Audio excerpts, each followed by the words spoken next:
qu'est-ce que nous voulons construire? De Chine, on a nos propres expériences, on a eu nos partis politiques qui ont imaginé des projets de société. Les uns se disaient laïcs, d'autres se disent islamistes, d'autres se disent café au lait, mitch. Toujours est-il que, quand aujourd'hui nous écoutons les jeunes nous dire système dégage. Le premier slogan qui était paru, c'était Silmia, Silmia. Et qu'est-ce que cela veut dire? Pacifique, pacifique. C'est quoi pacifique? Ça veut dire qu'on ne veut pas de violence. On en est sorti avec un tribut qu'aucun pays au monde n'a payé. 250 000 personnes entre les morts et les disparus durant cette décennie de 90 à 2000. Et tous ces gens-là, sans parler, et plutôt parlant de ceux qui ont perdu la vie antérieurement, ceux qui ont porté les premiers coups pour juguler ce système, c'est le printemps berbère. C'était d'abord le maquis de 63, l'UFFS, ensuite il y a eu le printemps berbère, il y a eu la Ligue des droits de l'homme avec tous ces gens emprisonnés, ensuite il y a eu le grand coup d'octobre 88. Octobre 88, c'est quoi? C'est le premier coup très très important qui a montré que cet accord spécieux entre la population et l'armée ne tenait plus. Il y avait une sorte de pacte qui disait que جيش الشعب الوطني هو جيش الجزائر. L'armée, l'ANP, c'est l'armée du peuple. Et octobre 88, quand l'armée a tiré à balles réelles et avec même des mitrailleuses de blindés sur les manifestants, ce pacte symbolique, virtuel entre l'armée et la population a volé en éclats. Il avait déjà été ébréché en 2001 et bien avant, en 80, avec tous les blessés, tous les disparus et tout. Mais en 88, c'était flagrant. L'armée ne représentait plus le peuple. Elle avait son État. Et l'État n'était pas l'État du peuple. Donc, alors quand on dit aujourd'hui Silmia, Silmia, ça se traduit par dans notre projet futur, on va instaurer un État où il n'y aura pas de violence. Puis est apparu en même temps, simultanément, le slogan de système dégage. Système dégage. Alors dans ce système dégage, il y a le mot système dont on parle depuis tout à l'heure. Il y a le mot dégage. Dégage, ça renvoie dans la symbolique mémorielle de la population à l'inverse de s'engage. Dégage, c'est l'inverse de s'engage. S'engager, c'est quoi? Tu vas rentrer chez les militaires. S'engager, dans notre inconscient collectif très très lointain, on s'engage, ça veut dire tu vas signer, tu vas devenir militaire. Et quand on dit dégage, ça renvoie à l'inverse, à l'opération inverse, c'est-à-dire sortir de l'emprise du militaire. C'est ça que c'est la lecture un petit peu seconde derrière ce symbole-là, système dégage. Ça veut dire en fin de compte le système qui est sous le qabda, sous la mainmise de l'armée, doit s'émanciper sortir de cette mainmise de l'armée. Et par la suite, ça va être détaillé dans les derniers slogans. L'armée doit s'occuper de ses fonctions principales, la sécurité de la nation et la sécurité du citoyen. Ce sont ses fonctions. Elle n'a pas de fonction politique propre. Quoique, dans notre pays, elle n'a eu que cette fonction. C'est la fonction politique. Depuis 1962, elle nomme et elle dégomme les présidents, elle installe les chefs, elle installe les directoires, elle impose des règles, elle fait passer des lois anticonstitutionnelles, elle fait ce qu'elle veut. C'est ce qu'on appelle une dictature. Et la malice de ce système, c'est d'avoir habillé le pouvoir militaire avec un pouvoir civil apparent. Ce sont les enjoliveurs démocratiques. C'est comme dans une voiture, on met un enjoliveur pour qu'on ne voit pas la jante. Et beaucoup des partis de notre opposition ont joué ce rôle d'enjoliveur pour donner un visage démocratique à l'extérieur, un visage de l'Algérie à l'extérieur, un visage plus ou moins acceptable pour que le minimum de relations puisse être établi avec ces pays-là. Donc ce peuple-là qui est sorti et qui hurle « système dégage », donc il veut mettre fin au jacobinisme colonial. Le jacobinisme colonial, on n'en est jamais sorti. Au point où nous avons tous dans la tête que ceux qui ont pris le pouvoir en Algérie, en fait, n'ont fait que remplacer ceux qui étaient partis en 60. Ceux qui ont pris le pouvoir en Algérie, ils ont remplacé l'oligarchie militaire française qui dirigeait et l'administration coloniale qui dirigeait ce pays. C'est d'autant plus vrai que tout un faisceau de lois n'a pas changé depuis le Senatus Consult. Quand on voit maintenant les lois qui régissent l'aménagement du territoire, c'est effarant. On fait la comparaison avec les lois coloniales. Et ce jacobinisme-là, quand on dit système dégage, ça veut dire qu'on ne veut plus d'autorité centrale. Vous savez, chez nous, je vais vous faire des petits détails comme ça, je prends un peu la parole un peu longuement. Il y a certaines communes qui sont pauvres, il y a des communes qui sont riches. Alors les communes pauvres, par exemple la wilaya de Béjaïa, je prends Ivarbachen ou bien Tmelikesh, ou je sais pas, une commune très très pauvre qui n'a aucune ressource, et elle vit si vous voulez, du transfert d'un peu de ressources des communes qui ont beaucoup d'impôts, comme la commune d'Akbou, la commune de Bougie. Donc ce fonds-là, il va transiter par les autorités centrales les plus hautes. C'est-à-dire que si vous voulez changer les trottoirs à Barbacha, ce budget-là va vous venir de la présidence de la République, entre guillemets. Il va venir des autorités centrales, du Trésor, que le fonds FCCL va transiter pour revenir.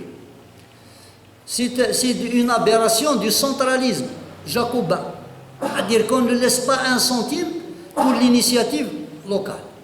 Il y a plein d'exemples comme ça où on voit un petit peu, on n'a qu'à revenir à l'exemple du Wali. Le Wali est désigné à partir du pouvoir central, c'est le président de la République qui désigne les Wali. Toutes les autorités locales sont désignées, celles qui sont désignées par l'échelon central le plus haut. Ça, c'est le jacobinisme. C'est-à-dire que rien ne doit échapper à l'œil de ceux qui nous dirigent en haut. Et ceux qui sont en bas à l'initiative et à la décision politique sont généralement des commis de l'État qui ont des feuilles de route pour distribuer la rente sous forme clientéliste. C'est des cercles. Plus vous êtes proche, plus vous avez la chance d'avoir votre petite part. Mais il faut comprendre aussi que si on vous donne un marché, vous êtes un petit entrepreneur, vous avez la chance d'avoir un marché, vous allez comprendre que si vous ne faites pas une ristourne, si vous ne remettez pas de l'autre côté un peu de carburant pour ceux qui vous ont signé, le prochain marché, vous ne l'aurez jamais. C'est un peu l'institution de la corruption de façon quasiment automatique. C'est devenu automatique. Nous connaissons des réseaux ici, dans notre wilaya, qui fonctionnent au coup fin de billets. Il y a un marché qui va être mis avec des plis, ouverture de plis, etc. Il y aura l'ouverture des plis, il y aura tout le théâtre, tout le simulacre, tout est bien, mais le marché est déjà donné à celui qui a eu le réflexe de déposer son couffin 15 jours avant et qui connaît où il faut déposer le couffin de billets. Donc cette corruption-là, quand on dit système des gages, c'est ce qui touche carrément la population, on la voit, on la sent, on la voit et elle est dans l'ambiance générale. On veut que ça cesse. Alors, il y a dans le système des gages, il y a autre chose que moi j'ai perçu, que sans doute vous touchez tous du doigt, c'est qu'il y a dans notre pays des gens qui se sont accaparés le bien commun. Vous prenez par exemple sur le littoral algérien, il y a des gens qui ont des plages privées. Vous savez très bien que le littoral c'est un bien commun, il appartient à l'État algérien, il appartient aux Algériens. En 1962, il n'y avait pas de personnes qui avaient des plages privées. Vous savez qu'il y a des gens qui construisent des villas sur des rochers, à l'intérieur de la mer, qu'ils appellent auberges ou des trucs comme ça, et qui reçoivent la nomenclatura et l'oligarchie locale et nationale. Ces gens-là, ils sont devenus propriétaires du littoral. Alors que vous savez que la loi, c'est 300 mètres. À partir de l'eau, 300 mètres, toute la bande, c'est la propriété du peuple, la propriété de l'État. Il y a des gens qui ont été autorisés à forer dans la nappe albienne, dans la nappe phréatique, jusqu'à 2500 mètres. Ils pompent de l'eau, qui est une ressource des générations futures, ils la vendent en bouteille, avec des noms symboliques de notre révolution. Et ainsi de suite, ainsi de suite, ainsi de suite. Il y a des gens à qui on a donné des ports, ou bien une partie d'un port, pour qu'ils montent ces usines. Et il y a d'autres qui se sont accaparés. Les plus visibles, il y a des gens qui se sont accaparés des puits de pétrole. Les Kouninef se sont accaparés des puits de pétrole. Et ainsi de suite. C'est-à-dire, ce qui vous appartient à vous et qui nous appartient à tous est devenu la propriété de quelques familles qui sont proches du cercle présidentiel. Et quand on dit système des gages, c'est que cette pratique-là, que la réappropriation soit engagée. Il faut que ce qui appartient au peuple algérien reste au peuple algérien. C'est ça que signifie, à mon avis, système des gages. Évidemment, on peut ajouter la fin de l'usurpation des légitimités, la fin de la dictature militaire déguisée sous le manteau civil, la fin de l'opposition politique domestique. Vous savez qu'il y a une opposition politique qui est domestiquée. C'est-à-dire d'ailleurs, actuellement, il frétille, il faut qu'on trouve une solution pour que, dans les apparences, le système doit partir, mais en réalité, il doit rester quand même un peu pour qu'on prenne un pied sur le marchepied. Cette opposition-là, elle existe.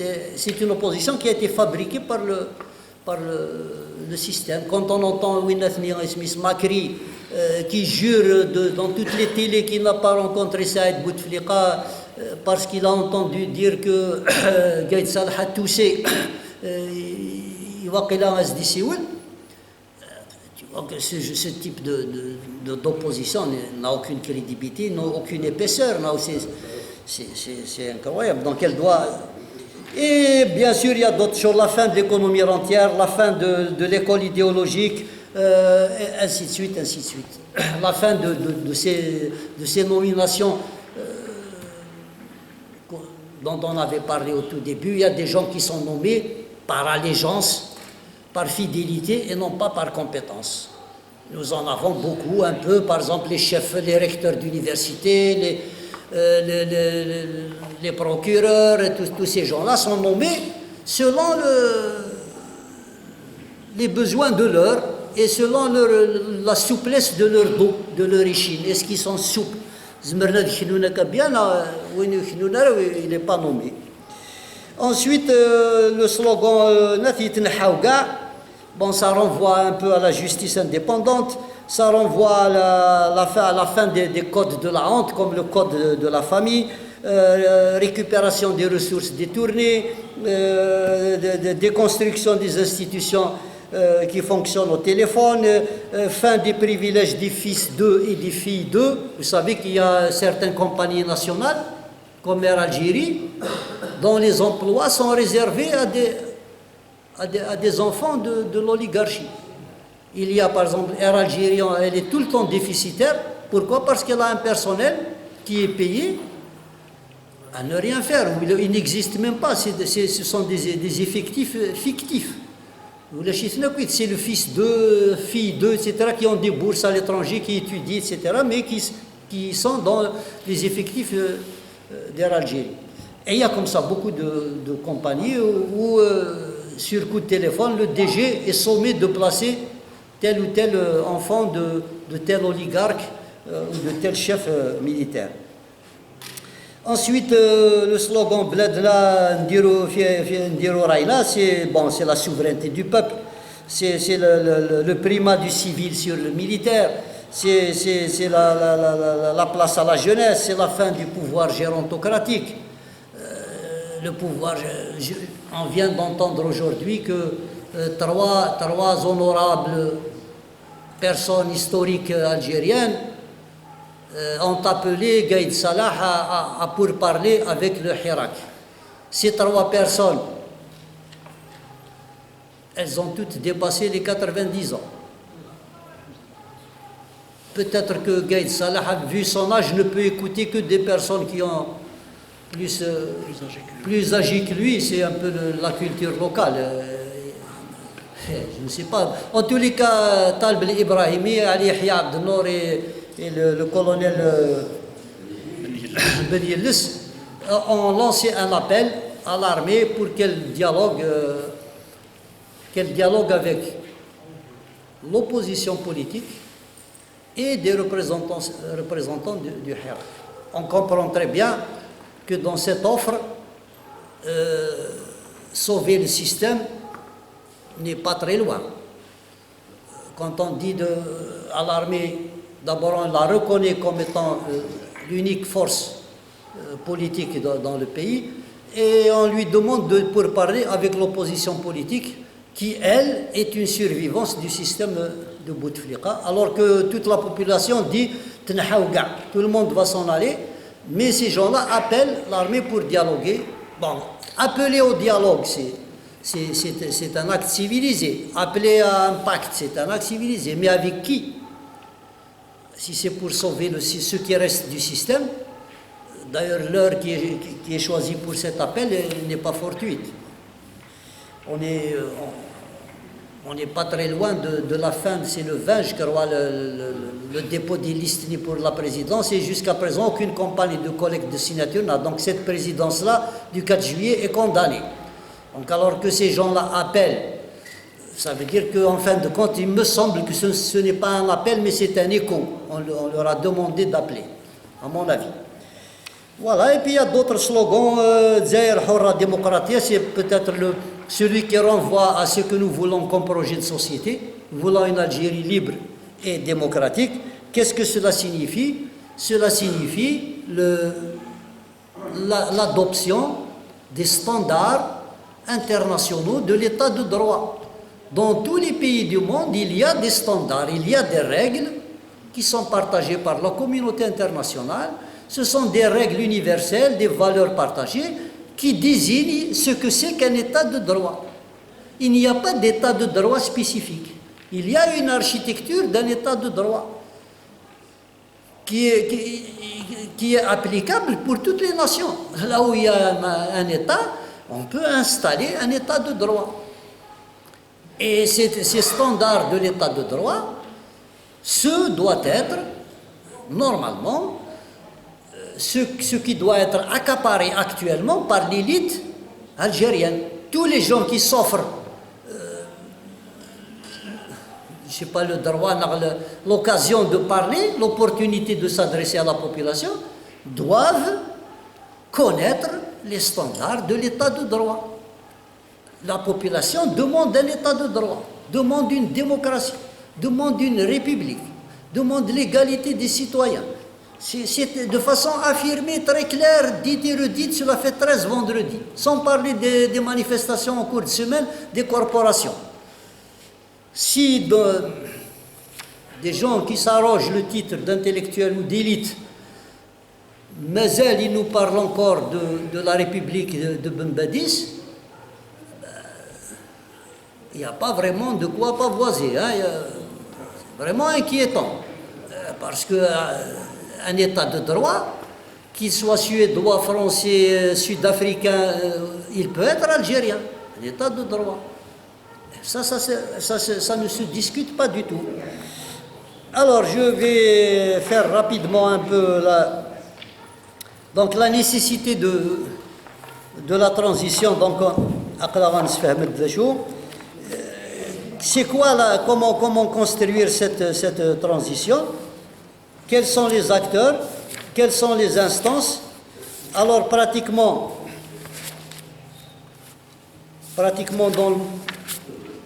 dans le monde entier, les transitions ont connu un petit peu les mêmes exigences. Il faut d'abord des personnes qui prennent en charge, on appelle ça les actants, ou bien les acteurs de la transition. Ce sont des gens engagés, des personnes, des militants engagés, qui se portent volontaires pour diriger cette transition. Ils doivent être adoubés et cooptés par la population, bien désignés par la population, bien choisis par la population. Alors, il y aura généralement dans le monde, ça se décline sous forme d'un exécutif bicéphale.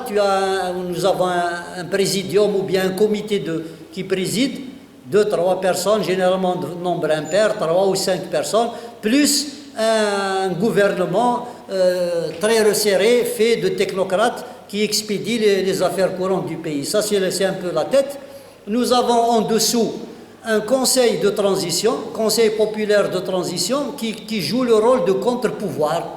C'est-à-dire c'est lui qui est composé d'un certain nombre de citoyens sur tout le territoire national qui va surveiller cette présidence et ce gouvernement resserré. Et ce conseil transitoire, généralement, il désigne un comité technique qui va rédiger la charte de la transition. C'est quoi la charte de la transition? C'est un texte qui va préfigurer l'Algérie de demain. En d'autres termes, c'est le SMIG sur lequel tous les Algériens doivent s'entendre. Les standards de l'état de droit, la démocratie, l'égalité de hommes-femmes, les libertés de conscience, d'expression, etc. Tout ce que décline un état de droit et la charte universelle des droits de l'homme. Alors ce conseil de surveillance de la transition, conseil populaire qui va suivre ce président, ce comité présidentiel et ce gouvernement, il va les suivre de près, il va lui-même désigner un comité de transition, de rédaction d'une charte.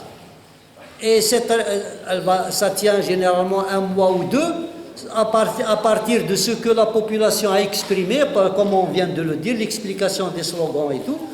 Et cette charte-là va être mise en œuvre par une cour constitutionnelle. C'est ce qui s'est passé en Afrique du Sud. Il y a une cour constitutionnelle provisoire qui est évidemment constituée où se regroupent des constitutionnalistes, des juristes. Ce groupe-là va suivre la transition étape par étape pour lutter contre le retour à l'ancien système, lutter contre la contre-révolution, ceux qui voudraient dévier le chemin, lutter contre la réémergence des forces qui ont servi le pouvoir, etc. Alors le grand questionnement se passe dans la ressource humaine, c'est-à-dire comment désigner, qui va élire, qui va choisir, qui va se porter. Par exemple, ces 3 ou 4 ou 5 personnes qui vont constituer le présidium, qui va les désigner? Ce Conseil national de transition, comment il va être composé? Le rôle de ces organes-là, c'est de nous mener vers le projet de société que nous voulons mettre en place. Au bout de cette transition, elle va aboutir sûrement vers une constituante qui regroupera toutes les régions, toutes les élites et tous les corps et tous les penseurs du pays et tous les représentants des citoyens. Cette constituante-là, elle va construire une nouvelle constitution sur la charte de transition, c'est-à-dire sur ce qui a uni tout le monde durant la transition. Par exemple, nous prenons chez nous le caractère républicain de l'État, c'est quelque chose qui était déjà dans les 3 constitutions anciennes. Il y a des choses nouvelles, comme l'identité de l'Algérien, l'algérianité. On n'a plus besoin de dire que c'est l'islamité, la mazirité, l'arabité. Nous sommes des citoyens du monde. C'est la citoyenneté universelle qui est notre identité. L'islamité, l'arabité, la mazirité, c'est un acquis. Ce n'est pas quelque chose à constitutionnaliser par écrit. On ne revient pas sur sa propre identité. Personne n'acceptera de... Moi, je n'accepte pas que j'aille voter si je suis kabyle ou pas. Il y a des choses qui ne passent pas par ces canaux-là. Donc, si vous voulez, j'ai un peu tardé, mais je voulais juste expliquer qu'il y a 3 moments très très importants. Il y a le moment de l'analyse du système. Et souvent, on fait l'impasse. Je ne sais pas si c'est par ma méconnaissance, par...